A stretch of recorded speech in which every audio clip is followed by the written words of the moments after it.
প্রভাব ফেলে। তো আমি বলবো যে প্রথমত হচ্ছে গিয়ে আমাদের এখানে আজকে আলোচনা করবার জন্য আমি আমন্ত্রণ জানাবো আমাদের মধ্যে আছেন ধ্রুব আলম। তিনি ঢাকা পরিবহন সমন্বয় কর্তৃপক্ষ যে প্রতিষ্ঠানটি রয়েছে সেখানকার তিনি ডেপুটি ট্রান্সপোর্ট প্ল্যানার। আমরা হচ্ছে তার জায়গা থেকে জানবো আসলে যে তিনি তো সমন্বয়ের জায়গাটা নিয়ে ভাবেন।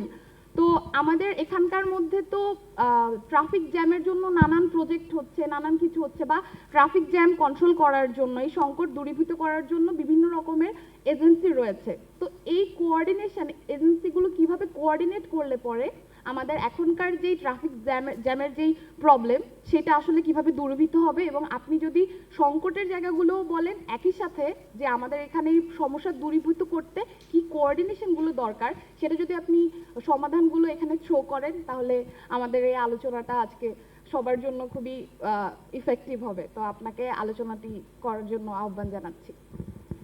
জি, ধন্যবাদ আমাকে সুযোগ করে দেওয়ার জন্য। আসলে কোঅর্ডিনেশন ঢাকা পরিবহন সমন্বয় কর্তৃপক্ষ বেশ পুরনো প্রতিষ্ঠান। এটা আসলে প্রথমে জিডিটিপিসিবি নামে একটি প্রতিষ্ঠান ছিল কোঅর্ডিনেশনের জন্য। এটাকে তৈরি করা হয়েছিল টিএফএল বা এলটিএ, টিএফএল লন্ডনের বা এলটিএ সিঙ্গাপুরে, তাদের মতো, যেটা একটা ওভারআর্চিং অথরিটি থাকবে। তারা আসলে ঢাকা শহরের যতগুলো প্রতিষ্ঠান, সংস্থা, সরকারি ইভেন বেসরকারিও যারা কাজ করে পিপিপি মডেলেও করুক, তাদেরকে আসলে তারা সমন্বয় করবে এবং প্রতিটি বিষয় আসলে পরিবহন সমন্বয় কর্তৃপক্ষের নজরে থাকবে। তারা যে কোনো একটা ট্রান্সপোর্টেশন ইনফ্রাস্ট্রাকচারাল ডেভেলপমেন্ট হোক বা প্ল্যানিং হোক, সেটা আসলে ডিটিসি আমাদের ঢাকা পরিবহন সমন্বয় কর্তৃপক্ষ, সেটার অধিক্ষেত্রে যদি হয় সেটা আমরা আসলে দেখব এবং আমরা আসলে তার উপরে পর্যবেক্ষণ দেব, আমরা সে বিষয়ক পরিকল্পনা করব, এরকম আর কি। তো আসলে কাগজে কলমে থাকলেও এটা আসলে বাস্তবায়িত হয় না, তো সেটা আসলে আমরা সকলেই জানি। আর এটা আমাদের এখন সমন্বয়হীনতা তো আসলে অনেকদিন ধরে চলে আসছে। হুট করে যে আমরা আবার সমন্বয় করে ফেলতে পারবো সেই আশাও রাখি না। এটা আসলে দীর্ঘমেয়াদী আলোচনা, মানে দীর্ঘ আলোচনা, দীর্ঘমেয়াদী পরিকল্পনা। তবে আমাদের সমন্বয়ের ক্ষেত্রে আসলে যেটা হয় যে একটা একটা অথরিটি, পরিবহন সমন্বয় কর্তৃপক্ষ, এটা একটা ডিটিসি, একটা অথরিটি। সো অথরিটি আসলে নিজে আসলে কখনো ইমপ্লিমেন্টিং বডি হয় না, কখনই হয় না। তো একটা আইডিয়াল সিচুয়েশনে হওয়ার কথাও না। তো আমরা আসলে ইমপ্লিমেন্টেশনটা করি না, কিন্তু ইমপ্লিমেন্টেশন যারা করে তাদের মাঝে আসলে সমন্বয় ঘটে এবং পরিকল্পনাটা ডিটিসিএ থেকে যায়। ঢাকা শহরের যে স্ট্র্যাটেজিক ট্রান্সপোর্ট প্ল্যান, কৌশলগত পরিবহন মহাপরিকল্পনা, সেটা ডিটিসিএর করা 2005 সেই সময়ে করা। সেখান থেকে এটা আরএসটিপি হয়েছে, আপডেট হয়েছে, বর্তমানে সেটার আরো আপডেটিং এর কাজ চলছে। তো সেটা হবে, কিন্তু যেহেতু আমরা বাস্তবায়নটা আসলে করি না, সুতরাং বাস্তবায়নকারী যে সংস্থাগুলো তারা কিন্তু আসলে ডিটিসিএ কে বা পরিবহন সমন্বয় কর্তৃপক্ষকে একটা, যদি খুব ফ্র্যাঙ্কলি ওপেনলি বলি, যে একটা প্রতিবন্ধকতা মনে করে। যে আমরা আমাদের মতো প্রজেক্ট নিয়েছি, প্রকল্প নিয়েছি, আমরা আমাদের মতো করব, এখানে কে এসে আসলে বাগড়া দিচ্ছে, বা আমাদেরকে কেন আসলে একটা প্রতিষ্ঠানকে জানিয়ে এগুলো করতে হচ্ছে। কিন্তু আসলে একটা শহরের পরিকল্পনা করতে গেলে বা একটা শহরের পরিবহন অবকাঠামো তৈরি করলে সেটা যে বাকি সবকিছুকে এফেক্ট করে, এই জিনিসটা মনে হয় আমাদের মধ্যে, আমাদের যারা ইভেন প্রফেশনাল তাদের মধ্যেও আসলে মনে হয় গড়ে ওঠেনি। যে আমি একটা ফ্লাইওভার করব বা আমি একটা যদি বলি একটা রাস্তা বানাবো, যাই করি, সেটা যে আসলে আশেপাশে আরো অনেকগুলো প্রতিষ্ঠান এবং অনেকগুলো ফ্যাক্টরকে যে এটা ইম্প্যাক্ট ফেলবে, সেই জিনিসটা আসলে আমরা বুঝে উঠতে পারি না। দেখে আমরা আসলে সবগুলোকে পিসমিল বা যে মানে বিচ্ছিন্ন ডিসক্রিট এক একটা ঘটনা বলে দেখি, ডিসক্রিট এক একটা কাজ করি, যে আমি শুধু আমারটা করব, বাকিদেরটা আসলে কোথায় কি হচ্ছে তা জানি না। সুতরাং একটা যখন পরিকল্পনা, যে এই জন্য ঢাকার মহাপরিকল্পনা করা হয়েছে, কিন্তু পরিবহন মহাপরিকল্পনা যেটা এসটিপি, স্ট্র্যাটেজিক ট্রান্সপোর্ট প্ল্যান, সেটার বাইরেও কিন্তু অসংখ্য প্রজেক্ট হচ্ছে, প্রকল্প হচ্ছে, এবং সেটার সঙ্গে আসলে সমন্বয় রেখে হচ্ছে কিনা সেটা যখনই আমরা দেখছি, আমরা বারবার জানাচ্ছি, বলছি, কিন্তু একটা সরকারি সংস্থা বা দপ্তর যখন আসলে কাজ শুরু করে বা একটা পরিকল্পনা গ্রহণ করে, তখন আসলে তাকে মানে কি বলবো, বিরত রাখা কিংবা তাকে অ্যালাইন করা বেশ কঠিন কাজ। তবে আসলে এখন যেহেতু পরিবর্তিত পরিস্থিতি, আমরা সমন্বয়ের ক্ষেত্রে যথেষ্ট সহযোগিতা পাচ্ছি, পরিকল্পনার ক্ষেত্রে হোক, ইমপ্লিমেন্টেশনের ক্ষেত্রে হোক।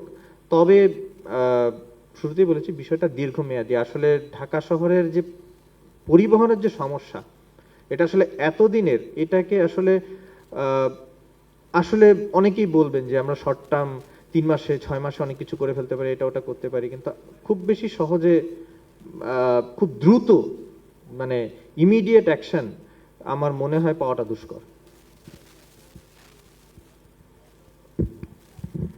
কিন্তু আমাদের আজকের যেই হ্যাঁ। সেশন, সেখানে আমরা বলছিলাম যে এখনই এই সমস্যার সমাধানে এখনই কি কোনো সমাধান আমরা পেতে পারি কিনা, কিংবা প্রাইমারিলি আমরা আসলে কি স্টেপ নিতে পারি, যেটা আসলে আমাদের এই যে পরিবহনের যে সংকট বা জ্যাম, ট্রাফিক জ্যামের যে সমস্যা হচ্ছে আমাদের প্রত্যেক দিনকার জীবনে, সেটা আসলে কিভাবে এটা এক ধরনের প্রাথমিক প্রচেষ্টা আমরা শুরু করতে পারি এই সময় এসে।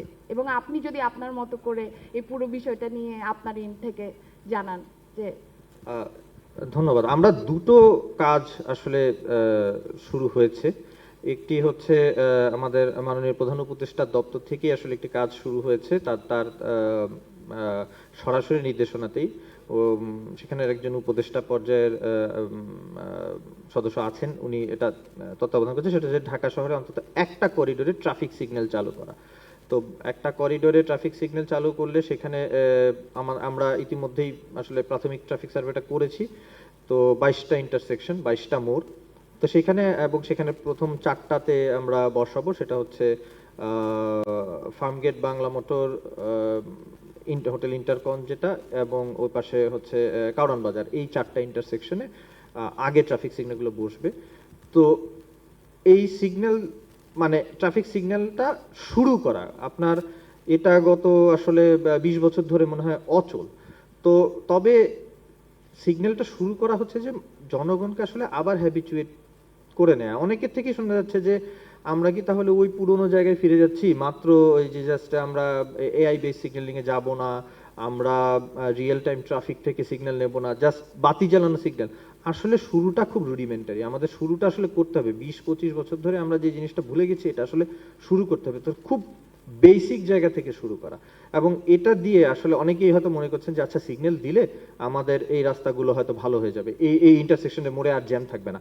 আসলে থাকবে। আমরা কাজ শুরু করার কথা ছিল জাকার্তা, আর আমরা একই সময় শুরু করেছিলাম 2004-5-এ। আমরা কিছুই করতে পারিনি, তারা মোটামুটি শুরু করে অনেক দূর এগিয়ে গেছে। তাদের ওখানে এখন এমআরটি চলে, বিআরটি চলে, এভরিথিং চলে। তো আমরা আসলে ওই আবার 2004 থেকে আসলে ওই শুরু থেকে শুরু করতে হচ্ছে, কারণ এই আমাদের এতদিনে এই রাস্তার যে ক্যাপাসিটি, সেই ক্যাপাসিটির থেকে আমাদের যে পরিমাণ গাড়ি নেমেছে, যে পরিমাণ লোড পড়ছে একটা রাস্তায়, তা আমরা বলি ভি/সি রেশিও, এটা অনেক বেশি। এখন সিগন্যাল দিলেও আসলে এর সলিউশন হয় না, এর মানে এটা সলভ করা এখন সমস্যা না, আমাদের এখন ডিমান্ড ম্যানেজমেন্টে আসতে হবে।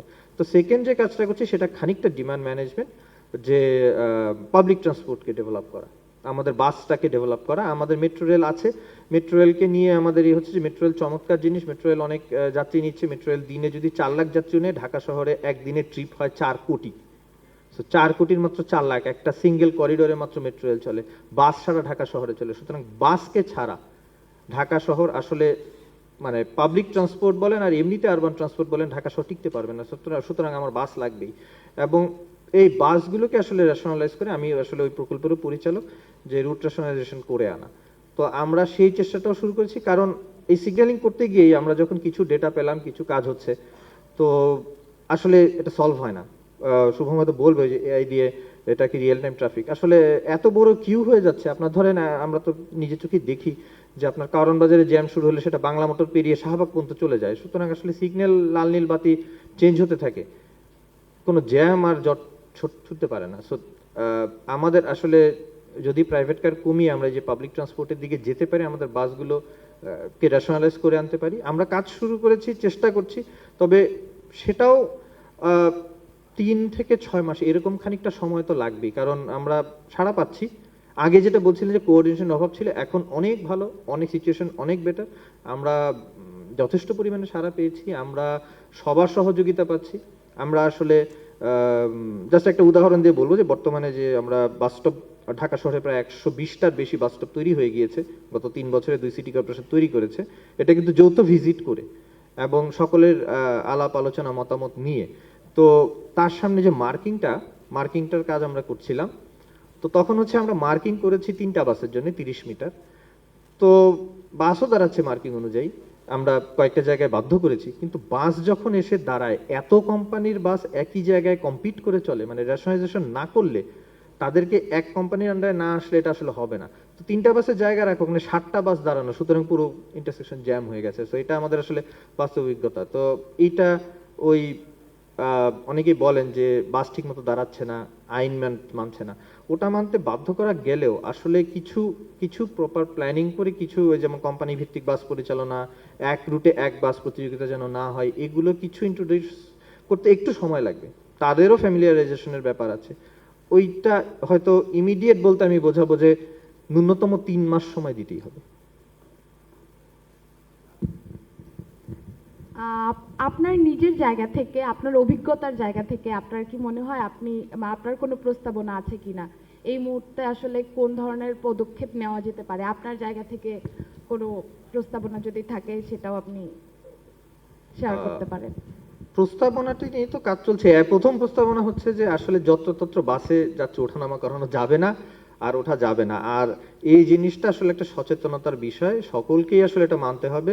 আমরা দোষটা, আমরা যখন মালিক সমিতি বলেন, সবাইকেই বলেন, আমরা নিজেদেরও যখন কথাবার্তা বলি, এই মানুষজন তো উঠে, জনগণ তো উঠে, আমরা আসলে উঠতে দেই। আসলে আমাদের একটা সমস্যা হয়ে গেছে যে আমরা উই অলওয়েজ ব্লেম পিপল। আমরা আসলে মানে যাত্রী বা সাধারণ ইউজার যারা, তাদেরকে ব্লেম করি। আমাদের আসলে ব্লেম গেমটা থেকে বেরোয় আসতে হবে। যাত্রী তো উঠবেই, সে তো উঠতে চাবেই। আপনাকে কেউ যদি ধরেন ফ্রিতে কোনো অফার দেয়, আপনি তো নেবেনই। তো ড্রাইভিং মানে ড্রাইভারের হাতে তো স্টিয়ারিংটা, সে যদি না থামায় তাহলে কিন্তু আসলে কোনো যাত্রী ওখানে ওঠার পায় না। তো আমরা সর্বোচ্চ চেষ্টা করছি, তবে এই ক্ষেত্রে একটু ওই জনসাধারণ এবং সাধারণ মানুষকেও আসলে যে যেরকম ভয়েস রেইজ, যেটা আসলে আমাদের ভয়েস ফর রিফর্ম, যেটা তাদেরকেও করতে হবে। আমরা প্রচুর বাস পাচ্ছি, শুধু যে যেখানে সেখানে থামাচ্ছে তা না, আপনার কাগজপাতি ছাড়া চলছে, খুবই বাজে অবস্থা, জঘন্য অবস্থা। তারপরে হচ্ছে যে ড্রাইভার চালাতে চালাতে সিগারেট খাচ্ছে। তো এগুলোকে আমরা থামিয়েছি, আমরা অভিযানে যাই, থামাই, ইয়ে করি। তো যাত্রী সাধারণ আমরা আসলে এত ভালো মানুষ, আমরা কিন্তু, এবং তারা এত ঝামেলা করে দেখে আমরা কিন্তু কিছু বলি না, যাত্রীরাও কিন্তু কিছু বলে না। তো আমার আসলে মনে হয় যে সকলের একটু সচেতন হওয়া উচিত এবং ভয়েসটা রেজ করা উচিত। আপনার কেন হবে এই সমস্যা, আমাদের নাম্বার আছে, পুলিশ আছে, আপনি সামনে তাকে থামিয়ে ধরিয়ে দেন, আমরা ব্যবস্থা নেবই। এবং মানে আমরা অনেক ছাড় দিচ্ছিও, যেমন ঢাকা শহর অনেকেরই রুট ভায়োলেট করে চলে, আমরা কিন্তু তাদেরকে ধরি না। ঠিক আছে, আচ্ছা ঠিক আছে, কিন্তু তুমি বাসে বসে বসে সিগারেট খেতে খেতে বাস চালাবা, এটা একটা ভয়ঙ্কর রকমের অপরাধ। এবং তুমি ভাড়ার তালিকা রাখবে না, এগুলো খুব ছোট্ট ছোট্ট সামান্য কাজ। যেমন এটা আপনারাই, মানে আমি সবাইকে ইয়ে করবো, আপনারা সঙ্গে সঙ্গে রেজিস্ট্রেশনের ছবি তুলে পাঠিয়ে দেন সরকারি দপ্তরগুলো, যেখানে যার ইয়ে আছে, যেখানে আপনারা গ্রিভেন্স রিড্রেস করা যায়, যে এই বাসে আমরা ভাড়ার তালিকা পাইনি। এইটা খুব ছোট একটা ল্যামিনেশন করে ভাড়ার তালিকাটা দিয়ে দিতে কিছু লাগে না। সিগারেট খেতে খেতে চালাচ্ছে, একটা ভিডিও করে দিয়ে দেন, কারণ ব্যবস্থা আমরা নেবই। ওই দু একজনকে ধরার সঙ্গে সঙ্গেই তারা আসলে তখনই ফট করে বের করে ফেলে বা নানাভাবে ইয়ে আটকায়। আমরা আমরা আইনগতভাবে এখন অনেকটা স্ট্রং, অনেক ব্যবস্থা নিতে পারবো। তো একদম শর্ট টার্ম সলিউশন হচ্ছে এগুলো, যে যত্রতত্র বাস না থামানো, বাসের ভেতরে যে যে অনৈতিক কাজগুলো হয়, যে সিগারেট টিগারেট খেয়ে খেয়ে চালানো, এবং যেখানে সেখানে যে মাঝখানে রাস্তায় দাঁড়িয়ে যাত্রী তোলা, এইটা নিয়ে একটু সকলকে সচেতন হওয়া উচিত আমার মনে হয়। আর ব্যবস্থা গ্রহণ সরকার করবে, আমরা করবই। আপনাকে ধন্যবাদ। আমার মনে হয় যে আমরা আপনার কাছ থেকে কিছু গুরুত্বপূর্ণ পয়েন্ট জানতে পেরেছি, যে কিভাবে আসলে এই সময় প্রাথমিকভাবে আমরা কাজ শুরু করতে পারি, এবং ইতিমধ্যেই কাজ শুরু হয়েছে। আমরা নিশ্চয়ই কিছু দিন গেলে পরে এটার সুফলটা দেখতে পাবো। এবং এই মুহূর্তে আসলে আমরা আমাদের যে আরেকজন পরবর্তী প্যানেলিস্ট আছে তার কাছে যাব।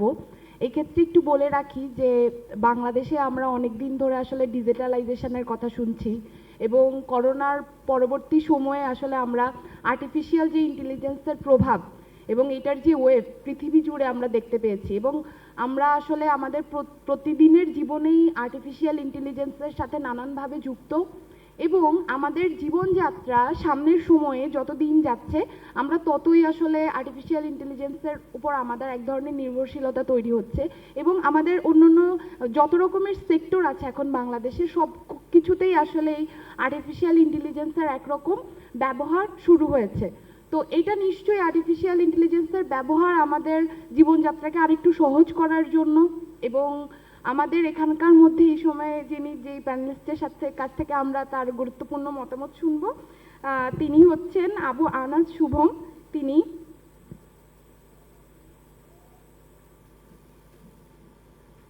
তিনি আমাদের একটি প্রতিষ্ঠান নাম হচ্ছে সিগমাইট, সেটার প্রতিষ্ঠাতা, এবং তিনি আর্টিফিশিয়াল ইন্টেলিজেন্স ও ট্রাফিক ডাটা বিশ্লেষক।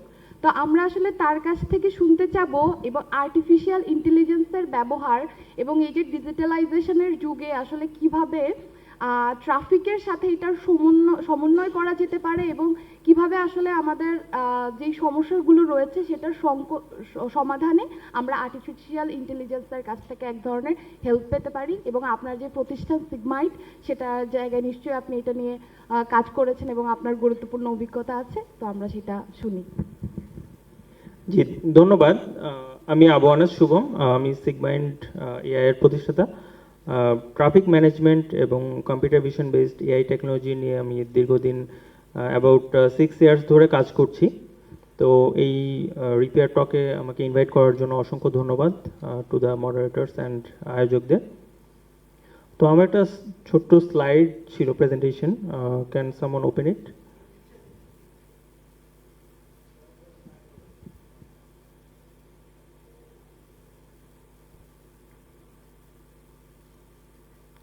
ওকে, ইন দ্য মিন টাইম আমি শুরু করি। আসলে ঢাকা শহরে ট্রাফিক জ্যাম বলতে আমরা যেটা বলি বা প্রায়ই বলি যে ট্রাফিক কনজেশন, ট্রাফিক জ্যাম বলতে আসলে আমি আমার চোখে দেখি না। ঢাকা শহরে আসলে আমার চোখে কোনো ট্রাফিক জ্যাম নেই। আমার চোখে যেটা আছে সেটাকে আমি দেখি চূড়ান্ত বিশৃঙ্খলা এবং সীমাহীন নৈরাজ্য।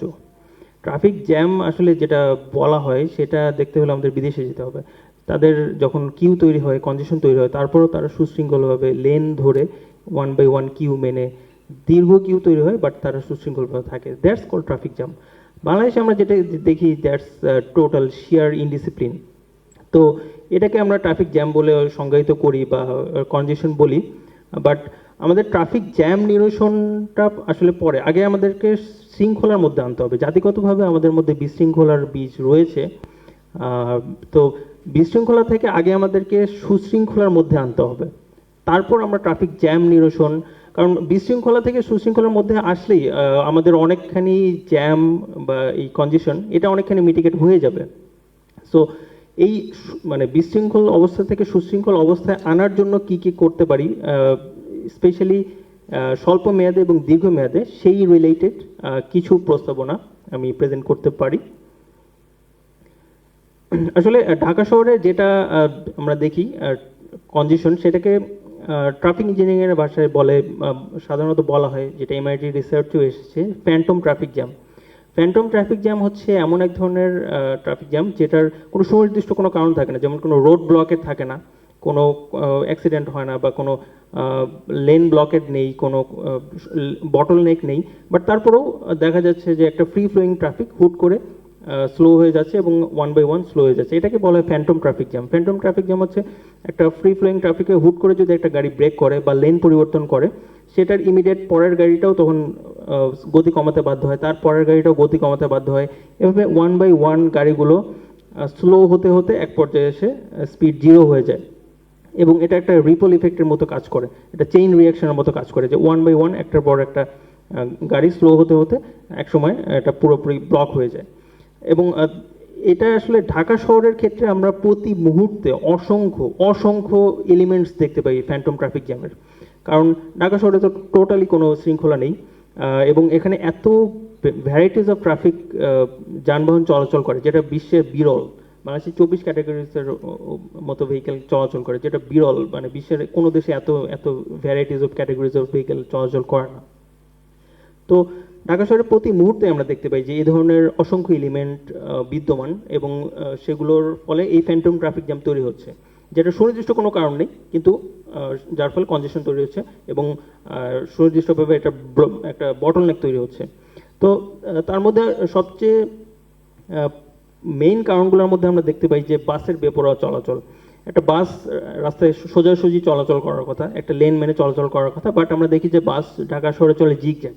বাসের একটা বিশাল আকার দেহ, একটা বিশাল ভলিউমের একটা বডি, সেটা যখন রাস্তায় জিগজ্যাগ আকারে চলাফেরা করে, একবার বামে যাচ্ছে, রাস্তা চারটি নামাচ্ছে, তারপর আবার ডানে যাচ্ছে, আবার বামে যাচ্ছে, আবার ডানে যাচ্ছে, এত বড় ভলিউমের একটা বডি যখন জিগজ্যাগ মুভ করে, তা স্বভাবগতভাবেই পিছনের ভেহিকেলগুলো স্লো করতে বাধ্য হয়, তার পিছনে ভেহিকেল স্লো করে, এভাবে করে ফ্যান্টম ট্রাফিক জ্যাম তৈরি হয়। অ্যানাদার রিজন, যেটা প্রমিনেন্ট রিজন হচ্ছে ধীর গতির অযান্ত্রিক যানবাহন। ঢাকা শহরে ধীর গতির অযান্ত্রিক যানবাহন যে কতটা পীড়াদায়ক সেটা আমরা সবাই জানি। তারা তো রাস্তার কোনো নির্দিষ্ট লেন মানে না, তারা রাস্তার মাঝখানে লেনে চলে আসে, ডানে লেনে চলে আসে। একটা রাস্তায় যদি 80 কিলোমিটার পার আওয়ারের একটা ভেহিকেল এবং 15 কিলোমিটার আওয়ারের একটা অযান্ত্রিক রিক্সা একসাথে চলাচল করে একই লেনে, তো অ্যাভারেজ গতি তো কমে আসবেই। 2007 সালে বাংলাদেশের মানে ঢাকা শহরের অ্যাভারেজ গতি ছিল অ্যাবাভ 20 কিলোমিটার, যেটা 2023 সালে এসে অ্যাবাউট 4 কিলোমিটার পার আওয়ারে চলে এসেছে, উইচ ইজ লাইক হাঁটার গতির চেয়েও কম। তো অ্যাভারেজ গতিতে যখন নন মোটরাইজড ভেহিকেল, অযান্ত্রিক যানবাহন এবং একটা high speed vehicle like motorbike or private car, দুটোর অ্যাভারেজ গতি যখন করা হবে তখন তো স্বভাবগতভাবেই কমে আসবে। তো এই যে অযান্ত্রিক যানবাহনের কারণে একটা দ্রুতগতির যানবাহন হুট করে ব্রেক করছে, তার পিছনের গাড়ি ব্রেক করছে, তৈরি হচ্ছে কনজেশন। দেন রাস্তার খানাখন্দ একটা one of the prominent reason. Dhaka শহরের 80% অফ রাস্তায় ফাটল খানাখন্দ রয়েছে।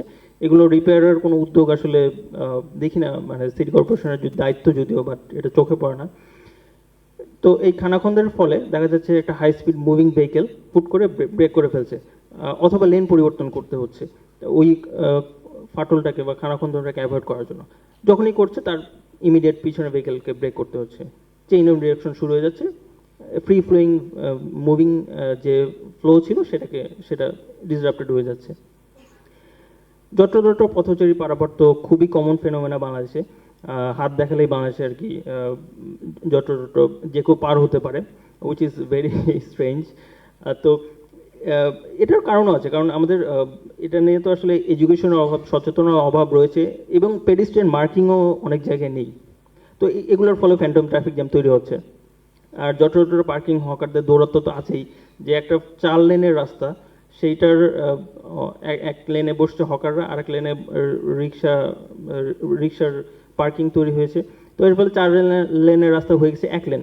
তো সেটা স্বভাবগতভাবেই ফ্যান্টম ট্রাফিক জ্যামের ইফেক্টে পড়বে।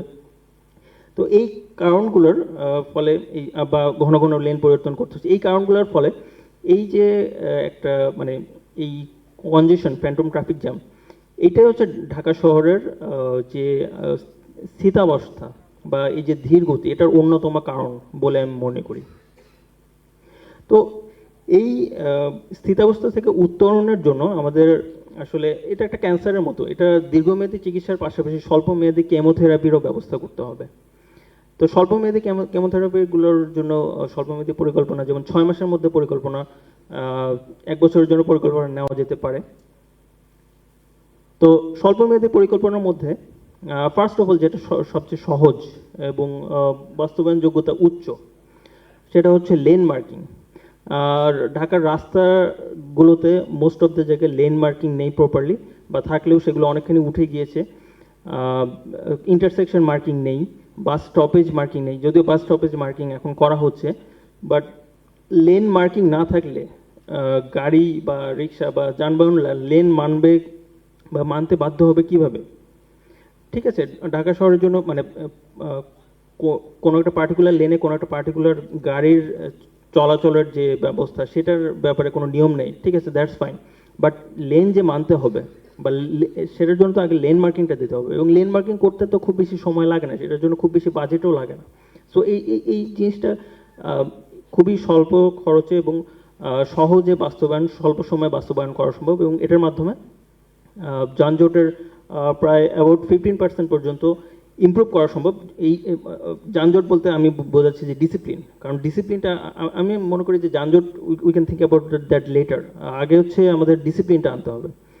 তো আবার হচ্ছে কথা আসবে যে লেন মার্কিং দিলাম কিন্তু লেন মানবে কিনা, বা লেন মানতে কীভাবে বাধ্য করা যায়, সেক্ষেত্রে প্রযুক্তিগত ব্যবস্থাও রয়েছে, সেটাতে আমরা পরে আসবো।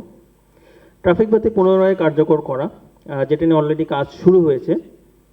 তবে ট্রাফিক বাতি শুধু কার্যকর করলেই হবে না, ট্রাফিক বাতি কারা ভায়োলেট করছে তাদেরকেও কিন্তু আইডেন্টিফাই করতে হবে, এবং ট্রাফিক বাতি ভায়োলেটরদেরকে যদি আইডেন্টিফাই করা না যায়, তাহলে যতই ট্রাফিক বাতি দিই, যতই অ্যাডাপ্টিভ ট্রাফিক সিগন্যাল দিই, কোনো কাজ হবে না। অবৈধ পার্কিং অপসারণ, এটাও সম্ভবত সহজ কিন্তু, এবং বাস্তবায়ন যোগ্যতা উচ্চ। অবৈধ পার্কিং যেমন রাস্তার ধারে যে হকার, ফুটপাতে তো থাকেই, বাট এমনি রাস্তায় যে হকারগুলো থাকে এবং রাস্তার মধ্যে যে অবৈধভাবে গাড়ি পার্কিং করছে, তারপর রিক্সার কাইন্ড অফ রিক্সা পার্কিং করে, সো এগুলোকে রিমুভ করতে হবে। এটা করার মাধ্যমে প্রায় 7% পর্যন্ত ইমপ্রুভ করা যাবে ট্রাফিক কনজেশন। আর এছাড়া বাস স্টপেজ নির্ধারণ এবং কার্যকর করা, যেটা নিয়ে অলরেডি ধ্রুব ভাই বললেন, তারা কাজ করছেন। Bus route rationalisation, bus stoppage নির্ধারণ এবং স্টপেজ মার্কিং, এটাও খুব ইম্পর্টেন্ট, যেটা নিয়ে তারা কাজ করছেন। আশা করি that would drive some positive changes very soon. প্রাথমিক পর্যায়ে কিছু ইন্টেলিজেন্স সিসিটিভি ক্যামেরা স্থাপন করা যায় গুরুত্বপূর্ণ পয়েন্টে আইন ভঙ্গকারীদের ধরতে বা আইন ভঙ্গকারীদের শনাক্ত করতে। কারণ দেখা যায় যে ঢাকা শহরে মাত্র 4000 ট্রাফিক পুলিশ কাজ করেন, তারা কাজ করেন মাত্র 340টা পয়েন্টে। ট্রাফিক পুলিশরাও তো মানুষ, তাদেরও তো একটা মানে মনোযোগের একটা নির্দিষ্ট লিমিট আছে। তারা তো 24/7 কাজ করে না। রাত 8টা বাজার পর কোনো ইন্টারসেকশন আমি দেখি না ট্রাফিক পুলিশ কাজ করে, খুব লিমিটেড কিছু জায়গা ছাড়া। তো ট্রাফিক পুলিশের মাধ্যমে যদি আমরা এই আইন ভঙ্গকারীদেরকে শনাক্ত করতে চাই, তাহলে প্রতি 500 মিটার পর পর ট্রাফিক পুলিশ দেওয়া দরকার। কিন্তু সেটা কি পসিবল? তাহলে তো লাখ লাখ ট্রাফিক পুলিশ দিতে হবে, এবং ট্রাফিক পুলিশ দিলেও তারা তো আসলে মানে ফুল মনোযোগ দিয়ে কর্মক্ষম থাকবেন না সবসময়। সো এটার একটাই সমাধান যে ইন্টেলিজেন্ট ট্রাফিক সিস্টেম বা ক্যামেরার মাধ্যমে, যেটা উন্নত বিশ্বের সব মধ্যম বিশ্বের সব দেশেই করা হয়ে থাকে। এবং অন্যান্য দেশে গেলে দেখা যায় যে আমার রাস্তা পুরো ফাঁকা, একটা ইন্টারসেকশন, রেড লাইট জ্বলেছে, রাস্তা পুরো ফাঁকা, কোনো দিক দিয়ে কোনো গাড়ি আসছে না, কিন্তু তারপরেও ড্রাইভার সেখানে দাঁড়াচ্ছে এবং রেড লাইট ভায়োলেট করছে না। বাংলাদেশ হলে তো কেউ নাই, কোনো সার্জেন নাই, ওকে ফাইন, দেই দৌড়। বাট উন্নত বিশ্বে তাদের মনে ওই ভয়টা আছে যে সে রেড লাইট ভায়োলেট করলে সে ক্যামেরা ধরা পড়বে, তার জরিমানা হবে এবং তার বিরুদ্ধে ব্যবস্থা হবে। ওই মনের ভয়টা রয়েছে। ওই ভয়টা থাকার কারণে রাস্তায় কোনো ট্রাফিক পুলিশ, সার্জেন্ট কিচ্ছু না থাকার ফলে, কোনো গাড়ি নাই, তারপরেও কিন্তু সে নিয়ম মেনে চলছে। ডিসিপ্লিন আনতে হলে আগে মানুষের মনের মধ্যে ওই ভয়টা আনতে হবে যে আমি আইন ভঙ্গ করে পার পাবো না। আইন ভঙ্গ করে আমাদের আসলে যেটা হয়েছে যে আইন ভঙ্গ করতে করতে আইন ভঙ্গ করাটাই আর কি অভ্যাসে পরিণত হয়ে গেছে। এছাড়া রিক্সা এবং ভ্যানের ক্ষেত্রে লাইসেন্স প্লেট প্রবর্তন। রিক্সা ভ্যান একটা বাংলাদেশের প্রেক্ষিতে, পার্টিকুলারলি ঢাকা শহর প্রেক্ষিতে একটা উদ্ভট একটা মোড অফ ট্রান্সপোর্টেশন, কারণ এটার কোনো আইডেন্টিফিকেশন নেই। কেন আইডেন্টিফিকেশন থাকবে না? রাস্তায় চলাচলকারী প্রত্যেকটা ভেহিকেলেরই আইডেন্টিফিকেশন রয়েছে, লাইসেন্স প্লেট রয়েছে। রিক্সার ক্ষেত্রে কেন ব্যতিক্রম হবে? ইভেন রিক্সার ক্ষেত্রে আমি আরও ডিটেল বলবো একটু পরে। স্বল্পমেয়াদী পরিকল্পনার মধ্যে আরেকটা হচ্ছে যে ট্রাফিক সচেতনতা ক্যাম্পেইন।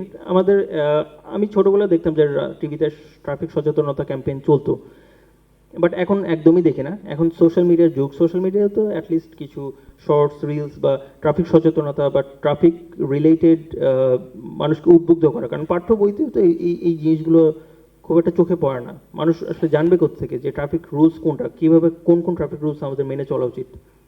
সো এই জনসচেতনতাও খুবই গুরুত্বপূর্ণ, এবং এতে শিক্ষার্থীদের সম্পৃক্ত করাটাও খুব ম্যান্ডেটরি, কারণ শিক্ষার্থীরা আমরা দেখেছি যে কীভাবে কমিউনিটি ভলেন্টিয়ারিংয়ের মাধ্যমে ট্রাফিক নিয়ন্ত্রণ করেছে। সো এক্ষেত্রে তারাও স্বেচ্ছাসেবক হিসেবে গুরুত্বপূর্ণ ভূমিকা পালন করতে পারে। মধ্যমেয়াদী পরিকল্পনার ক্ষেত্রে প্রধান সড়ক থেকে রিক্সা অপসারণ করতেই হবে। প্রধান সড়কে রিক্সা আসলে এটা কোনোভাবে অ্যালাউড না, কারণ একটা প্রধান সড়কে হাই স্পিড ভেহিকেল চলার জন্য ডিজাইন করা, সেখানে low speed high speed vehicle mixed ওয়েতে কখনোই চলা পসিবল না। এবং চললে কখনোই কনজেশন থেকে আমরা মুক্তি পাবো না। সো এটা প্রধান সড়কে যখন ট্রাফিক আসছে তখন সেই প্রধান সড়ক থেকে সেই রিক্সা যখন আসছে তাদেরকে আইডেন্টিফাই করে কোন কোন সড়কে ট্রাফিক রিক্সা আসছে সেই সড়কগুলোতে বেশি নজরদারি করা যায়।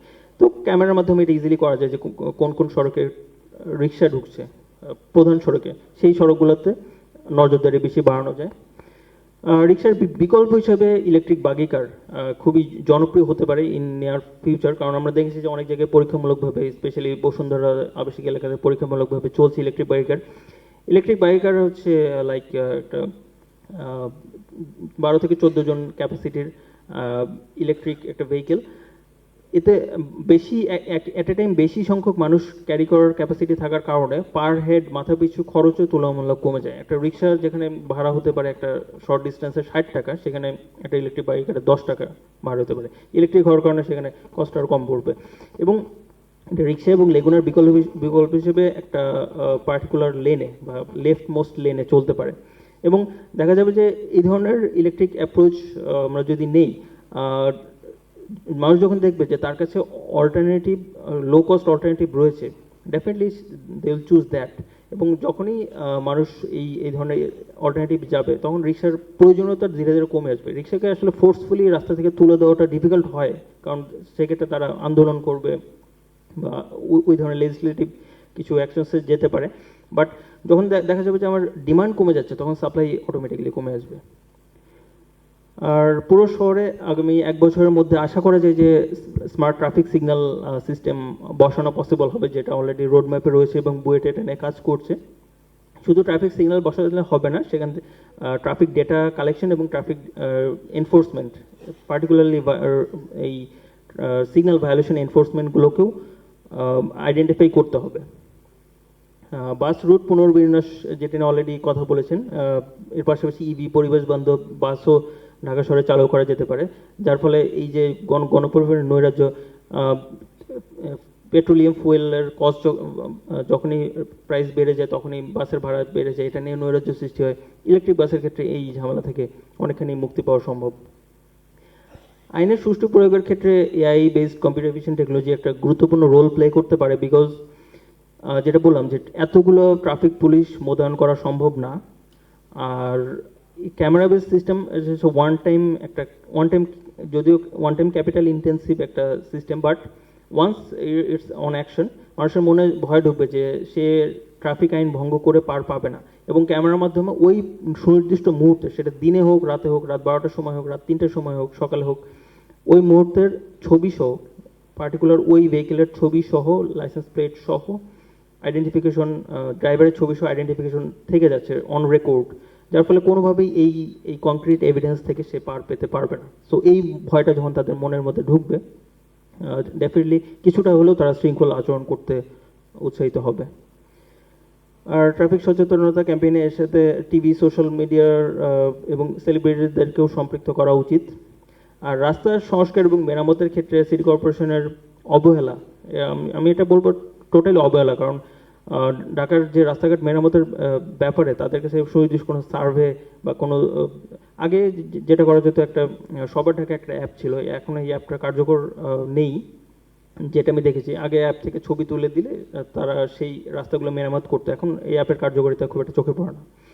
বাট এই যে রাস্তা সংস্কার এবং মেরামতের ক্ষেত্রে খুবই তাদেরকে প্রোঅ্যাক্টিভলি আচরণ করতে হবে, কারণ এই রাস্তার খানাখন্দর কারণেও কিন্তু ফ্যান্টম ট্রাফিক জ্যাম তৈরি হয়, যেটা অন্যতম একটা ভাইটাল রিজন। তো প্রযুক্তির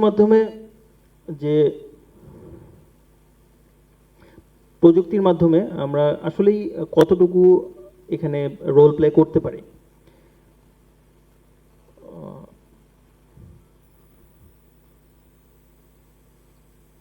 ওকে, আচ্ছা, অযান্ত্রিক যানবাহনের ক্ষেত্রে জাস্ট একটু যদি আমাকে সময় দেন।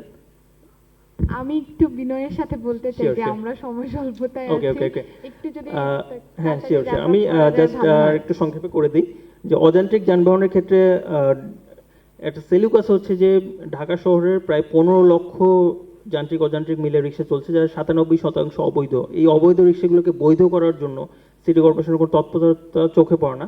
জাস্ট 5ই আগস্টের পরে 5 আগস্টের পরে ঢাকায় প্রায় 8 লক্ষ রিক্সা ঢুকেছে, যার ফলে প্রতি বর্গ কিলোমিটার প্রায় 2000 রিক্সা চলছে। তো একটা অবৈধ রিক্সা চোখের সামনে চলাফেরা করছে, তাদেরকে বৈধকরণের কোনো উদ্যোগ নেই, তাদেরকে লাইসেন্সিং এর কোনো উদ্যোগ নেই। এবং ঢাকার মানে দেশে ট্রান্সপোর্ট সেক্টর অনেক আইন থাকলেও রিক্সা নিয়ন্ত্রণের কোনো আইন নেই, which is also kinda Seleucus. এবং রিক্সা কিন্তু আসলে ট্যাক্স প্রদানকারী নাগরিকদের সাথে বৈষম্যমূলক। একজন প্রাইভেট কার মালিক বা একজন বাস মালিক, তারা কিন্তু কেনার সময় ট্যাক্স দিচ্ছে, তারা প্রতি বছর ইনকাম ট্যাক্স দিচ্ছে, অথচ রিক্সার কোনো ট্যাক্স লাগে না, তাদের কোনো লাইসেন্স লাগে না, তাদের কোনো নিয়ম, তাদের ক্ষেত্রে কোনো নিয়ম নেই। এবং তারা মানে গরিব বলে দুর্ঘটনা ঘটালেও মাপ পেয়ে যাচ্ছে, অথচ আইন সবার ক্ষেত্রে সমান হওয়ার কথা ছিল। প্রযুক্তির মাধ্যমে আমরা এই camera based computer vision technology এবং এআই বেসড বিশ্লেষণ অ্যানালিটিক্স সিস্টেমের মাধ্যমে বোথ ট্রাফিক ডেটা বিশ্লেষণ এবং ট্রাফিক এনফোর্সমেন্ট দুই ধরনের কাজই করতে পারি। ট্রাফিক ডেটা বিশ্লেষণের ক্ষেত্রে ধরন অনুযায়ী কোন কোন রাস্তায় কতগুলো যানবাহন যাচ্ছে, কোন ঘন্টায় বেশি যানবাহন যাচ্ছে, peak time, of peak time, ধরন অনুযায়ী যানবাহনের গতি পরিমাপ, কোন রাস্তায় কোন ধরনের যানবাহন আধিক্য বেশি, এবং ট্রেন্ড অ্যানালাইসিস, মূল সড়কে অযান্ত্রিক যানবাহন আসছে কিনা, ট্রাফিক ঘনত্ব এবং অকুপেন্সি টাইম, কিউ লেংথ এবং অ্যাডাপটিভ ট্রাফিক সিগন্যাল। অর্থাৎ টোটাল একটা রাস্তায় শুধু না, একটা সিগন্যাল তো আসলে একটা আইসোলেটেড সিগন্যাল না, একটা সিগন্যাল হচ্ছে একটা ইন্টারসেকশন, আর সামনে পিছনে ডানে বামেও সিগন্যাল রয়েছে, ইন্টারসেকশন রয়েছে। সো আমি যখন একটা ট্রাফিক অপারেটর, ট্রাফিক পুলিশ, তার শুধুমাত্র তার ইন্টারসেকশনের অবস্থা তার চোখ দিয়ে অবজার্ভ করে সে সিগন্যাল টাইমিং নিয়ন্ত্রণ করছে, সেইটার চেয়ে মোর অ্যাকুরেট ডিসিশন তখন সে নিতে পারবে যখন তার পারিপার্শ্বিক অন্যান্য ইন্টারসেকশনগুলোর কী অবস্থা, সেগুলোতে গাড়ির চাপ কেমন, সেটার সম্পর্কে একটা কোয়ান্টিটিভ অ্যানালাইসিস তার সামনে প্রেজেন্ট হবে। সো এই কানেক্টেড ইন্টারসেকশনগুলো থেকে যখন কালেকটিভ ইন্টেলিজেন্সের মাধ্যমে সে একটা ডেটা ড্রিভেন ডিসিশন তার সামনে উপস্থাপন হবে, তখন সে ট্রাফিক সিগন্যাল টাইমিংটাকে মোর অ্যাপ্রোপ্রিয়েট ওয়েতে কন্ট্রোল করতে পারবে। এবং হুইচ ইজ মোর, এটাই আসলে হয়ে থাকে এবং এটাই হওয়া উচিত। আমরা এখন যেটা বুয়েট কাজ করছে সেটা হচ্ছে জাস্ট ম্যানুয়াল ট্রাফিক সিগন্যাল, হয়তো ইন ফিউচারে এই কালেকটিভ ইন্টেলিজেন্সের মাধ্যমে এই অ্যাডাপটিভ ট্রাফিক সিগন্যালগুলোকে ইমপ্লিমেন্ট করা পসিবল হবে।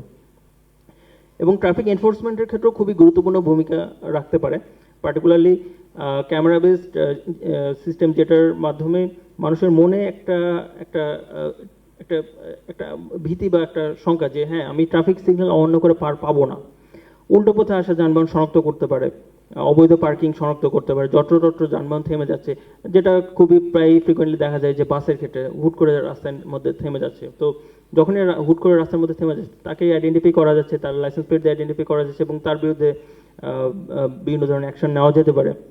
লেন ভঙ্গকারী শনাক্তকরণ, আমরা লেনের কথা বললাম, যেটা খুবই সহজে বাস্তবায়নযোগ্য, যদিও লেন আসলে তারা মানছে কিনা সেটা ইমপ্লিমেন্টেশনের জন্য এই যে এত বিপুল সংখ্যক ট্রাফিক পুলিশ তো মোতায়েন করা সম্ভব না, বাট এটা ক্যামেরার মাধ্যমে খুব ইজিলি করা সম্ভব। ফিটনেসবিহীন যানবাহন শনাক্ত করা যায়, অতিরিক্ত গতিতে যানবাহন শনাক্ত করা যায়, অবৈধভাবে পথচারী পারাপার যেটা আমরা ফ্রিকোয়েন্টলি দেখে থাকি সেটাও শনাক্ত করা যায়, এবং পার্টিকুলারলি সিগন্যাল যারা ভায়োলেট করছে তাদেরকে আইডেন্টিফাই করা। সো যখনই আমরা প্রযুক্তির মাধ্যমে, মানুষ যখন দেখবে যে আসলে প্রযুক্তির মাধ্যমে ট্রাফিক পুলিশ না থাকলেও টেকনোলজির মাধ্যমে তারা পার পাচ্ছে না ট্রাফিক আইন অমান্য করে, তখন তাদের মনের মধ্যে তখন তারা মোর উদ্বুদ্ধ হবে। সো আসলে কৃত্রিম বুদ্ধিমত্তা নিয়ে কিছুটা সংশয়ও রয়েছে অনেকের মধ্যে, আদৌ কি সম্ভব? কারণ অতীতে আমাদের তিক্ত অভিজ্ঞতা রয়েছে, যেমন জাপান থেকে জাইকার প্রজেক্টে আইটিএস প্রযুক্তি নিয়ে হয়েছিল বাংলাদেশে, যেটা একেবারেই কাজ করেনি। কাজ করবে কেন? কারণ জাপানের রাস্তার কন্ডিশন, বাংলাদেশের রাস্তার কন্ডিশন আকাশ পাতাল ডিফারেন্স। জাপানের মাত্র 5 থেকে 6 ক্যাটাগরি ভেহিকেল চলে, বাংলাদেশের 24 ক্যাটাগরি ভেহিকেল চলে। জাপানের তারা অনেক সভ্য, অনেক শৃঙ্খল, আর বাংলাদেশ তো বলাই বাহুল্য। সো তাদের প্রযুক্তি বাংলাদেশে কাজ করবে না। সো তাদের প্রযুক্তি বাংলাদেশে কাজ করেনি বলে আইটিএস প্রযুক্তি বা কৃত্রিম বুদ্ধিমত্তা ভিত্তিক প্রযুক্তি বাংলাদেশে কাজ করবে না, এটা কিন্তু আমরা বলতে পারি না। যে অ্যাবাউট টু ক্লোজ। তো দেশীয় প্রযুক্তির মাধ্যমে এখন এই কৃত্রিম বুদ্ধিমত্তা সম্পন্ন প্রযুক্তি দিয়ে এই সলিউশনগুলো বাস্তবায়ন করা খুবই পসিবল।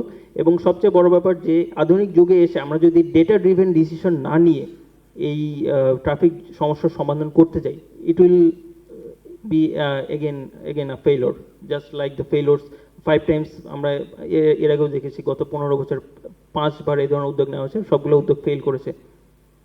আর ফাইনালি একটা কথা বলেছে, এআই কখনো ট্রাফিক সমস্যার সমাধান করবে না, কোথাও করেও নেই, বরং স্মার্ট নগর কর্তৃপক্ষরাই এআইকে ব্যবহার করে তাদের ট্রাফিক ব্যবস্থার সমাধান করেছে এবং অধিকতর কার্যকর করেছে। So thank you very much. জি, আপনাকে অনেক ধন্যবাদ। আমরা আসলে ওনার যে আলোচনা সেখান থেকে শুনলাম যে আমাদের আসলে আমরা এখন যে সমাধানগুলো খুঁজছি ট্রাফিক সমস্যার সমাধানে, সেই সমস্যার সমাধানগুলো কিন্তু ইতিমধ্যে আমাদের হাতে আছে। তো আমাদের যেটা করতে হবে, এটার সাথে যারা জড়িত আছেন যে এজেন্সিগুলো, তাদেরকে আসলে এটা ঠিকঠাক ইমপ্লিমেন্টেশনের দিকে যেতে হবে। এবং আমাদের যেই সর্বশেষ প্যানেলিস্ট, তিনি হচ্ছেন আমাদের একজন শিক্ষক, সম্মানিত শিক্ষক। তিনি অ্যাক্সিডেন্ট রিসার্চ ইনস্টিটিউট বুয়েটের সহযোগী অধ্যাপক হিসেবে রয়েছেন। তার নাম কাজী মোহাম্মদ সাইফুল নেওয়াজ। তো আমি আপনাকে একটু অনুরোধ করব, আপনি যাতে আপনার জায়গা থেকে আমাদের তো অ্যাক্সিডেন্ট সাথে তো আসলে ট্রাফিকের যে রুলসগুলো রয়েছে সেটা আসলে ভায়োলেট করার সাথে এটার একটা গুরুত্বপূর্ণ সম্পর্ক রয়েছে। তো আমি আপনাকে এটাও একটু অনুরোধ করব যাতে আপনি আমাদের এই যে ট্রাফিকের সাথে যেই সকল রুলস রয়েছে সেগুলো মেনে চললে কীভাবে এই যে আমাদের অ্যাক্সিডেন্টের জায়গাটা এই রেশিওটা কমিয়ে আনা যায় সেই দিকেও আপনি একটু আমাদেরকে ইনসাইট জানাবেন। তো ধন্যবাদ। ধন্যবাদ। ভয়েস ফর রিফর্মকে খুব গুরুত্বপূর্ণ একটা আলোচনা আমি বলবো, কারণ যে ইস্যুটা নিয়ে আমরা কথা বলছি আমার ধারণা আমরা সবাই এটা ভুক্তভোগী। তো আমি কাজী মোহাম্মদ সাইফুল নেওয়াজ, আমি সহকারী অধ্যাপক হিসেবে আছি বুয়েটে। বর্তমানে আমি অন লিভে কাজ করছি Bloomberg Philanthropies Initiative for Global Road Safety প্রোগ্রামের কোঅর্ডিনেটর হিসেবে। তো রোড সেফটি নিয়েই চট্টগ্রাম শহরে। তো আমার সুযোগ হয় যারা ইঞ্জিনিয়ার রয়েছে তাদের সাথে বিভিন্ন ফোরামে বিভিন্ন মিটিং সেমিনারে কথা বলার। আমার আরেকটা সুযোগ হয় যারা হচ্ছে যে অপারেশনসে আছে ট্রাফিকের পুলিশ, তাদের সাথে বিভিন্ন সেশনে কথা বলার। আরেকটা সুযোগ হয় যারা চালক আছে, সড়ক ব্যবহারকারীদের মধ্যে যারা ইম্পর্টেন্ট একটা গ্রুপ, চালকদের সাথে কথা বলার। তো আমি চেষ্টা করব আমার সেই মাঠ পর্যায়ে থেকে পাওয়া কিছু অভিজ্ঞতা, যেহেতু এটা ভয়েস ফর রিফর্ম, অর্থাৎ কিছু কি ইস্যুস আপনাদের সাথে শেয়ার করার জন্যে। প্রথমে হচ্ছে যে আসলে আমাদের ট্রাফিক ব্যবস্থাপনাটা মূলত 3টা পিলারের উপর ডিপেন্ড করে। একটা হচ্ছে রোড, ভেহিকেল এবং হচ্ছে আমার সড়ক ব্যবহারকারী যারা। দেখেন, যানজট বলি, শৃঙ্খলা বলি বা রোড সেফটি বলি, প্রথমেই যে সড়কটা রয়েছে, আমরা প্রথম যে একটা কথা শুনি যে আমাদের সড়ক কম, সড়কটা হচ্ছে কম। বাট এটা ঠিক, আমার সড়ক আমার অন্যান্য দেশের তুলনায় যতটুকু শহরে থাকা দরকার তার থেকে কম, অথচ এই শহরে এই সড়কের উপর থেকে কিন্তু আমি আবার মাছ কিনতে পারি, এই সড়কের উপর থেকে কিন্তু আমি আবার জামা জুতা সব কিনতে পারি। আবার একদিকে বলছি সড়ক কম, তাহলে কি দুইটা কথা কি মিলে নাই? তাহলে কিন্তু আমি আমার কর্তৃপক্ষ বলছে আমার সড়ক কম, আমি হয়তো ব্যবস্থা করতে পারছি না বা আমার সমস্যাটা ওখানে, বাট আমি আবার সড়কের উপরে এমন কিছু নাই যে আমি করতে পারি না। তার মানে কিন্তু যেটা হচ্ছে যে মানে আমি আমার যতটুকু সড়ক সেটাকে আমি আগে ফেরত দেই সড়ক ব্যবহারকারীদেরকে, তারপর আমি বলতে পারবো হিসাব করে যে আমার আসলে আরো এতটুকু লাগবে। এই কাজটা করার জন্যে আসলে কতটুকু সময় লাগতে পারে? দেখেন, আমি আমার জন্মের পর থেকে রাস্তায় হকার দেখে এসেছি এবং আমার মনে হয় আমরা 100 বার এই আলোচনা করেছি হকার মুক্ত করতে। তো আমি এখনো পর্যন্ত হকারই দেখছি, বরং ডে বাই ডে বাড়ছে। হকার না, আসলে শুধু হকার বলবো না, এখানে কে ব্যবহার করছে না, যিনি রাষ্ট্রীয় প্রতিষ্ঠান একটা কনস্ট্রাকশন করবে, সেও কিন্তু তার কনস্ট্রাকশন ম্যাটেরিয়ালসটা রাখছে কিন্তু সড়কে। তারপরে হচ্ছে যে ধরেন আপনার কোনো একটা কারণে আমার রাস্তা প্রশস্ত করতে হবে অথবা কিছু একটা করতে হবে, প্রথমেই কেটে ফেলবো কিন্তু ফুটপাথটা, প্রথমেই এটা ফার্স্ট চয়েস হচ্ছে ফুটপাথ। প্রথমেই হচ্ছে যে আমি যদি ব্লক করতে হয় আমি ব্লক করবো ফুটপাথ। তো আমি শহরটাই তৈরি করছি আসলে গাড়ির জন্যে, মানে প্ল্যানটাই হচ্ছে গাড়ির জন্য। তো দিন শেষে আমি তো গাড়ি পাবো না, কি পাবো? আমি তো মানুষের জন্যে, মানে আমার জনবান্ধব শহর তো আমি প্ল্যানিং স্টেজে আমার নাই যে আমি পথচারীর জন্য করবো। দেখেন, আপনারা অনেকেই দেশের বাইরে গিয়েছেন, ইনশাল্লাহ যাবেন, আপনারা কিন্তু রাস্তায় বিভিন্ন ছবি তোলেন, সেলফি তোলেন, সুন্দর জায়গা আপনারা দেখে দাঁড়ান, বসেন। ঢাকা শহরে যদি আপনার কোনো বন্ধু দেশের বাইরে থেকে বলে আমি 7 দিন ঘুরতে চাই, একদিন বা ঢাকা ঘুরতে চাই, কোথায় কোথায় যেতে পারি, আপনি একটা জায়গার নাম বলতে পারবেন যেখানে আপনি বলতে পারেন যে সে এই জায়গাটা যেতে পারবেন না। তাহলে আমার কিন্তু রাস্তা বলে, রোড নেটওয়ার্ক বলেন, আমি এমনভাবে কখনোই তৈরি করি নাই। তাহলে তাহলে এখন আমার ছেলে আছে, সেও জন্মের পর থেকে দেখছে হকার, এবং সেও যদি মানে এই এনক্রোচমেন্টগুলো দেখে মানে তা আমার বয়সে এসে, তাহলে রিফর্ম হলো না।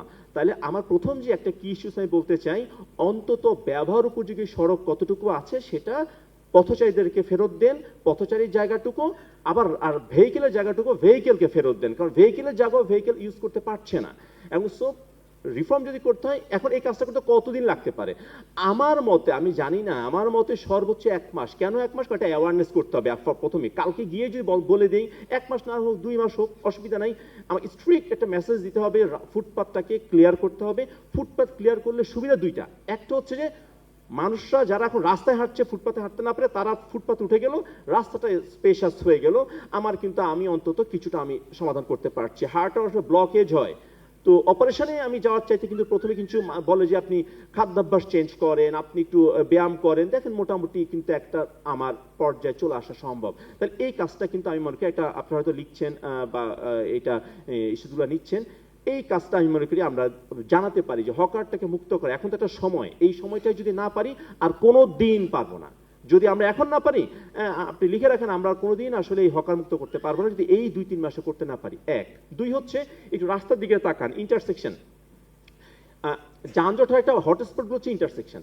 আপনি একটু খেয়াল করে দেখেন তো, আপনি যদি একটা রাস্তার 2 কিলোমিটার হাঁটেন, 2 কিলোমিটার হাঁটলে আপনি এই পাশে 5টা, এই পাশে 5টা ইন্টারসেকশন পাবেন, কনফার্ম আপনি পাবেন।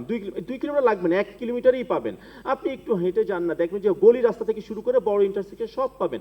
আপনারা অনেকে দেশের বাইরে গিয়েছেন, যান, যারা যানজটটাকে মুক্ত করতে পেরেছে, এত ইন্টারসেকশন কি কখনো দেখেছেন? যে মানে আমার একটু পরপরই ইন্টারসেকশন, 5 কিলো 10 কিলো পরে গেলে একটা ইন্টারসেকশন পাওয়া যায়, সহজে পাওয়া যায় না, ড্রাইভ হয়ে আছে টুকটাক, বাট ইন্টারসেকশন নাই। বাট আমরা এত বেশি ইন্টারসেকশন করেছি, এবং ইন্টারসেকশন গুলো তো ম্যানেজমেন্ট আমরা করছি না। ম্যানেজমেন্ট বলতে আমি কিন্তু খুব সফট ম্যানেজমেন্টের কথা বলছি। আপনি দেখেন, আমার দোকান দেওয়ার পছন্দের জায়গাটাই হচ্ছে কিন্তু ইন্টারসেকশন, আমার রিক্সা দাঁড়ানোর ইন্টারসেকশন, আমি রিক্সা খুঁজতেও যাই ইন্টারসেকশনে, আবার কিছু কিনতে গেলাম ইন্টারসেকশন যাই। অর্থাৎ ইন্টারসেকশন থেকে অন্তত যদি আমরা কালকে সিদ্ধান্ত নেয় পুলিশ যে অন্তত 100 ফিট চতুর্দিকে আমি কোনো এনক্রোচমেন্ট রাখবো না, তাহলে কিন্তু আমরা ইন্টারসেকশনটাকে আমি একটু লিভেবল করতে পারি, যে তারা একটু, কারণ একটা ইন্টারসেকশন আমি যতই রাস্তা মোটা তাজা হোক, ইন্টারসেকশন যদি আমার মানে এনক্রোচমেন্ট হয়ে থাকে, ব্যবহার করতে না পারি, বটলনেক হয়ে যাবে। এটা কিন্তু চাইলে আমরা খুব ইজিলি করা সম্ভব, অন্তত ইন্টারসেকশনটাকে মুক্ত রাখা। রাস্তার এই দুটি ইস্যু যদি আমরা করতে পারি, অনেকটুকু সম্ভব। পার্কিং দেখেন, আপনারা এখানে যাই না, অনেকেরই গাড়ি রয়েছে, আমি যাই না, আপনারা নিজেই চিন্তা করে দেখেন আমার মানে আপনারা কোথায় গাড়িটা রাখেন, যখন পার্কিং করতে যান কয়টা পার্কিং স্পেস আমাদের আছে, আর আমরা রাস্তার পাশে রাখি। পার্কিং আমার কাছে মনে হয় কি জানেন, আমার অনেক বন্ধুদের সাথে আমার কথা হয় যা দেশের বাইরে, ওরা বের হওয়ার সময় চিন্তা করে যে পার্কিং স্পেস ফাঁকা পাবো কিনা, তা না হলে এই পরিমাণ ফাইন গুনতে হবে যে এরকম 8-10টা পার্কিং মানে পার্কিং ফাইন দিলে একটা গাড়ি কেনা যাবে। এর চেয়ে ভালো তারা মানে রাস্তা বের হওয়ার আগে চিন্তা করে না পার্কিং স্পেসটা ফাঁকা আছে কিনা। উল্টো আমরা করছি কি জানেন, আপনি যে কোনো শপিং মল, আমি নাম বলবো না, বড় বড় শপিং মলে দেখবেন পার্কিং স্পেসটা কিন্তু সবাই জানি দখল করে আছে, বা দখল না, এটা তারা নিজেরাই করেছে। মোবাইল মার্কেট বা বড় বড় শপিং মলের পার্কিং স্পেসটা কিন্তু আর পার্কিং এর জায়গায় নাই, ওটা এখন আপনি কেনাকাটা করতে পারেন। তাহলে তাদের ব্যবহারকারীরা পার্ক করছে কোথায়?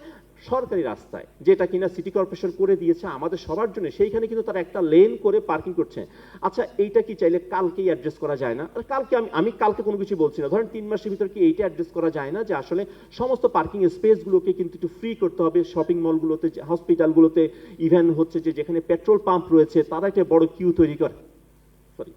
তৈরি করে, এইটা কিন্তু চাইলে করা যায়। সো 3টা পয়েন্ট কিন্তু আমি বলছি, যেটা কিনা একটা হচ্ছে ফার্স্ট, আমার পথচারীদেরকে তাদের জায়গাটা ফেরত দেওয়া, এটা পথচারীর জন্য তৈরি করে। কারণ এই যে টিটিসি রয়েছে, সিটি কর্পোরেশন যারা রয়েছে, তারা পথচারী ডিজাইন করে কিন্তু হকারের জন্য না। হ্যাঁ, যদি হকার রেখেও করা যায় কোনো সমস্যা নেই, তাহলে সেক্ষেত্রে ডিজাইনটা সেভাবেই করেন, যদি আমার নির্দিষ্ট সময় ভিত্তিক, একটা লোকেশন ভিত্তিক হতে পারে, বাট এইভাবে সম্ভব না। 1 2 হচ্ছে আমার হচ্ছে ইন্টারসেকশনটাকে অন্তত, আমি বলছি না আপনি ইন্টারসেকশন সব বন্ধ করে দেন, ইন্টারসেকশন থেকে অন্তত এদেরকে সরান, এনক্রোচমেন্টটা সরান। থার্ড হচ্ছে যে পার্কিংটাকে আপনি একটু একটা পলিসিগত, যত্রতত্র পার্কিং, এটা আসলে ছোট গাড়িকে উদ্বুদ্ধ করে, এদের জন্য আসলে আমাদের এনক্রোচমেন্ট হয়ে যায়। রাস্তা আমি 3 লেনের রাস্তা, আমার 1.5 লেন চলে যাচ্ছে, আমি 1.5 লেন দিয়ে তো যানজট হবেই। এগুলো যদি এখন না পারি আর কোনোদিন পারবো না, কারণ এর গত সময় হয় নাই, এখনই সুযোগ, না হলে হবে না। এবার একটু ভেহিকেলের কথা বলি, যদি আমার সময় কম থাকে আমাকে নক করবেন। ভেহিকেল একটু বিআরটিএ যদি আজকে স্ট্যাটিস্টিক্স দেখেন, বিআরটিএতে যত গাড়ি আছে, যদি ঢাকা শহরের কথাও বলি, যত গাড়ি রয়েছে তার মধ্যে 70% হচ্ছে ছোট গাড়ি, 70% ছোট গাড়ি। বিপরীতে আমার হচ্ছে যে গণপরিবহন কমে যাচ্ছে, মাত্র 3000 গাড়ি মনে হয় এনলিস্টেড আছে, তাও অতগুলো চলে না। আচ্ছা, একটা প্রশ্ন যদি আমার মনে প্রায় আসে, যেই মালিকরা তাদের ঢাকা থেকে চট্টগ্রাম, ঢাকা থেকে সিলেট এত লাক্সারিয়াস বাস নিয়ে আসছে, তারা কেন আমার ঢাকা শহরে একটা ভালো বাস দিচ্ছে না? তাদেরকে আমি কেন তারা এখানে আসছে না? তারা তো, তাদের টাকা আছে, কিন্তু তারা কিন্তু ঢাকা শহরে আপনার গণপরিবহন চালাচ্ছে না কেন? কারণ আমরা তাদেরকে ওই সিকিউরিটি দিতে পারছে যে উনি ইনভেস্ট করে এখানে প্রফিট করতে পারবে। ফলে হয় কি, যে আছে সেও কোনোভাবে চলে যেতে চাচ্ছে, মেইনটেনেন্সটা ঠিকভাবে, মানে আপনার গণপরিবহনের প্রতি আমাদের নজর নেই। আমাদের নজরটাই হচ্ছে ছোট গাড়ি কেন্দ্রিক।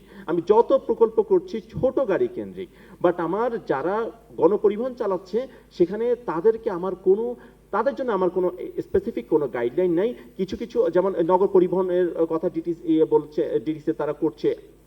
নগর পরিবহন, প্রথমে আমার যেটা দুটো পয়েন্ট নগর পরিবহন নিয়ে, এক, আমরা অনেক কাজই শুরু থেকেই শুরু করি, কিন্তু এর আগেরটা কেন ব্যর্থ হলো এটার কোনো আসলে কোনো নাই, আসলে কাইন্ড অফ জবাবদিহিতা নাই। ফর ইনস্ট্যান্স, একটা কিন্তু গণপরিবহন নগর কি বলবো বাস রেশনালাইজেশন ফ্র্যাঞ্চাইজি কিন্তু শুরু করা হয়েছিল পরীক্ষামূলকভাবে, ওটা কেন ব্যর্থ হইলো এটা কিন্তু আমি জানি না, এটা আমার ব্যর্থতা, যে আমি জানি না যে এটা কেন ব্যর্থ হলো, সেটা কোনো আসলে রিপোর্ট আছে কিনা, যে এই 10টা কারণে ব্যর্থ হয়েছে, এই 10টা কারণ আমরা পরবর্তীতে এবার আমরা 6টাকে সমাধান করতে পেরেছি, 4টাকে সমাধান করে আমরা পরেরটা শুরু করব। বাট আমরা নতুন করে একটা শুরু করছি অ্যাজ ইফ যেন এটা আজকেই আমরা প্রথম আর কি মানে আমরা হাতে পেলাম। আমরা এর আগে অনেক প্রকল্প করেছি, ট্রাফিক সিগন্যালাইজেশন, আপনার হয়তো মনে আছে একবার পুরো ঢাকা শহরটা সিগন্যালাইজ সিস্টেমে চালানোর জন্য কিন্তু যাত্রা শুরু করে প্রথম দিনই কলাপস, পুরো আমি জানি না কারো মনে আছে কিনা, এটা প্রথম দিনই কলাপস, আমরা পরে ফেরত চলে আসলাম ওখান থেকে।